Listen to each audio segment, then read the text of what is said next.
आपकी बात सही है मैडम, पर मात्र भाभी कह देने भर से तो रिश्ता नहीं जुड़ जाएगा।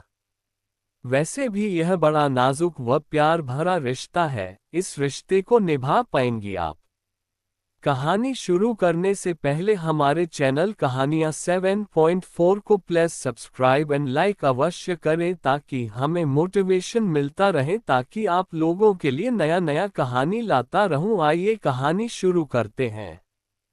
दोस्तों, यह एक प्यार भरी मेरे जीवन की एक सच्ची दास्तां है, जिसने मुझे एक ऐसा शख्स दिया जिसके लिए मैं कुछ भी करने को तैयार था, जो मेरे दिल की गहराइयों तक गई, जिसके लिए मैं किसी और की तरफ भी नहीं देखता था।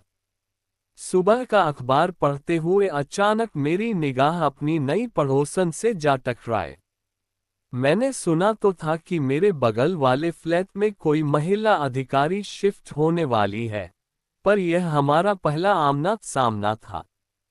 फिर उस लड़की से हेलो हाय से शुरू हुआ, हम दोनों की परिचय हुआ और होने के बाद कब हमारा रिश्ता गहरा हो गया, पता ही नहीं चला। मेरी पड़ोसन मैडम जिले में ही एक उच्च पद पर पदस्थ थी और उनके पति किसी अन्य जिले में तैनात थे। उनके पति का आना जाना कभी कभार ही हो पाता था। पड़ोसी होने के कारण वह मुझसे काफी घुल मिल गईं। एक दिन उन्होंने टोक ही दिया कि तुम मुझसे हमेशा मैडम कहकर बात मत किया करो। मैंने कहा, मैडम मैं अभी एक विद्यार्थी हूं और आप इस जिले में तैनात एक वरिष्ठ अधिकारी है, आखिर हमारा क्या रिश्ता हो सकता है। वह कुछ देर तक शांत रहीं और फिर अपनी चुप्पी तोड़ते हुए बोली कि अगर तुम बुरा न मानो तो मुझे भाभी कहकर बुला सकते हो। मैंने कहा, आपकी बात सही है मैडम, पर मात्र भाभी कह देने भर से तो रिश्ता नहीं जुड़ जाएगा। वैसे भी यह बड़ा नाजुक व प्यार भरा रिश्ता है, इस रिश्ते को निभा पाएंगी आप? उन्होंने अपनी आंखें ऊपर उठाए और मेरी आंखों में आंखें डालकर बोली, यह जरूरी तो नहीं कि हर रिश्ता खून से ही बनता हो। रिश्तों की परिभाषा अपनापन, स्नेह और प्यार में छुपी हुई है, और अगर हम एक दूसरे को समझ सके तो ये रिश्ता हम भी आसानी से निभा सकते हैं। उस दिन के बाद से हम मुंह बोले देवर भाभी के रिश्ते में बंध गए। एक दिन सुबह सुबह उन्होंने मेरे दरवाजे पर दस्तक दी। गुड मॉर्निंग जनाब। विद्यार्थी जीवन में घोड़े बेचकर सोना अच्छी बात नहीं है।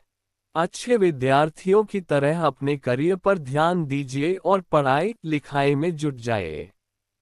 इससे पहले कि मैं कुछ कहता, एक अपरिचित पर मधुर सी आवाज मेरे कानों से टकराई। नमस्ते अंकल, मेरा नाम प्रिया है और मैं कक्षा 11 में पढ़ती हूँ।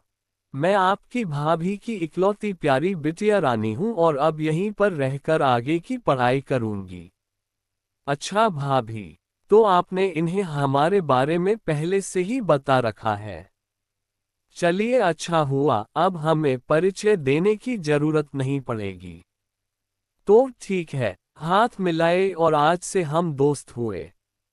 अच्छा अंकल, अब आप बताएं कि कैडबरी चॉकलेट पसंद है ना आपको?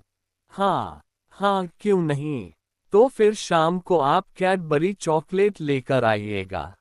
चल हट बदमाश कहीं की, अभी अंकल से कायदे से परिचय भी नहीं हुआ और तेरी फरमाइशें शुरू हो गईं। भाभी ने कहा, आप इसकी बातों में मत आइएगा, क्योंकि खाने पीने को लेकर दोस्ती करने में ये काफी तेज है। अरे, तुम दोनों के चक्कर में मेरी चाय भी ठंडी हो गई। अच्छा तुम जल्दी से फ्रेश होकर आ जाओ तो एक एक कप गर्मागर्म चाय हो जाए। वक्त के साथ प्रिया मुझसे काफी घुल मिल गई। वह मेरे खाने से लेकर बाहर जाने तक का हिसाब किताब रखती। जब कभी भी मैं देर से आता तो प्रिया दरवाजे पर खड़ी मेरा इंतजार करती रहती और जब तक मैं खाना नहीं खा लेता, वह कुछ नहीं खाती। उसकी मम्मी भी खुश थी कि प्रिया को बोर नहीं होना पड़ता। पर प्रिया के दिल में क्या चल रहा था, उससे मैं और उसकी मम्मी बिल्कुल अनजान थे। वैसे कुछ सोचने का कोई कारण भी नहीं बनता था।